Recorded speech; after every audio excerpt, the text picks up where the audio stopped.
The Marvel Cinematic Universe is now huge. Its last two entries were Guardians of the Galaxy Volume 2 and Doctor Strange, entries that explored vast galaxies and alternate dimensions and contained conflicts that were universe and dimension ending respectively. And of course, it's given us now two Avengers films that have brought together some of the most iconic and epic personalities in all of comic books. And this was kind of the primary reason that I was so nervous that my beloved little Spider-Man was entering this cinematic universe. His struggles, both external and internal, have often been comparatively small as seen in contrast to the rest of those in the Marvel universe.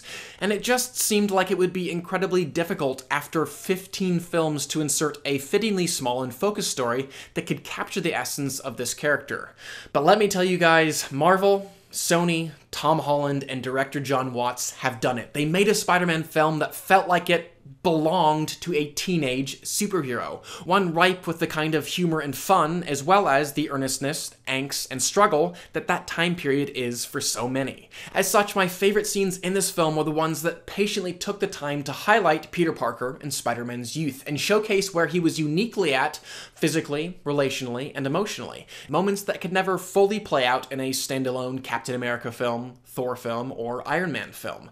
The way that Watts and his writers placed the character numerous times in these scenes where he simply sat in class, talked to his aunt, hung out with his best friend Ned, or simply impatiently waited for Tony Stark to give him the next Avengers mission, so effectively showcased what life felt like for that kid. And through Peter, we were also reminded what it feels like to be consumed by that youthful passion for something, a passion that you'd really give up anything and everything for. I mean, who needs marching band, Legos, a trivia club, or even a girlfriend if you're an Avenger? And to any of you that are still concerned that this film might feel like Iron Man 4, let me reassure you, it doesn't. The writers and director were very careful to ensure that Stark only ever shone a spotlight on where Parker was at and what sort of growth he still needed to undergo.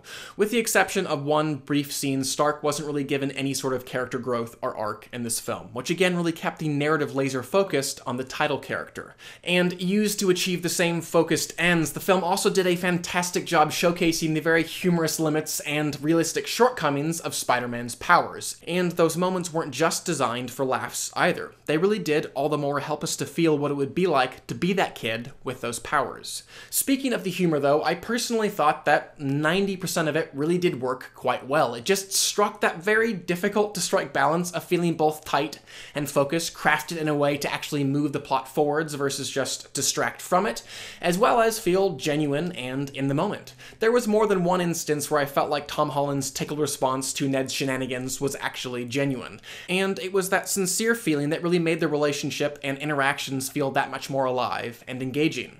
On the opposite end of things, apart from the opening scene, which I think was probably the worst scene in the entire film, the writers and director just did a great job of making Michael Keaton's villain feel both threatening and powerful. When it came down to it, they just did not shy away from reminding us that this was a grown, older man threatening a young boy, and the results were very chilling. Something else that I feel compelled to point out, if only because this film was marketed by the always show way too much in all of their numerous trailers Sony, was that numerous times throughout this film I noted that I was hearing an alternate line delivery or even a completely different line altogether, or was being shown some sort of augmented VFX as compared to what had been shown in the trailers, which just helped those moments feel that much fresher and a part of a whole film versus just some disconnected piece that I was already familiar with. This wasn't a perfect film, of course, as great as Jon Watts was at directing those emotional beats and infusing this film with that focused point of view. He was never really able to construct action sequences that were that memorable or powerful. These straightforward, rather plain cinematography that works so well during those smaller moments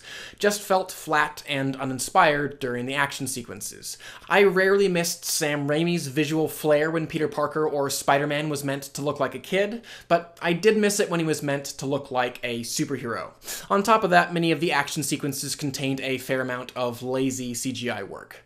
There was also what I've come to refer to as the homecoming issue. To put it simply, this film was not about a homecoming dance. Yes, there was one in it, but it was more of a side note versus the event that everything was building towards, which meant that that title really only played on one level, that being Spider-Man's homecoming to Marvel. Of course, the title specifically didn't bother me all that much, but that same issue can be applied to two key characters in this film as well. Now, I'm going to talk very cryptically as to avoid spoilers here, but basically these two characters were kind of meant to work on two different levels, but only worked on one. 1, that being before this big reveal and after that big reveal, and in both instances, they didn't really work as characters until after that. For 80 to 90% of this film, they would kind of just show up and talk about their motivations versus show them, or maybe just even kind of appear in scene after scene for no apparent reason.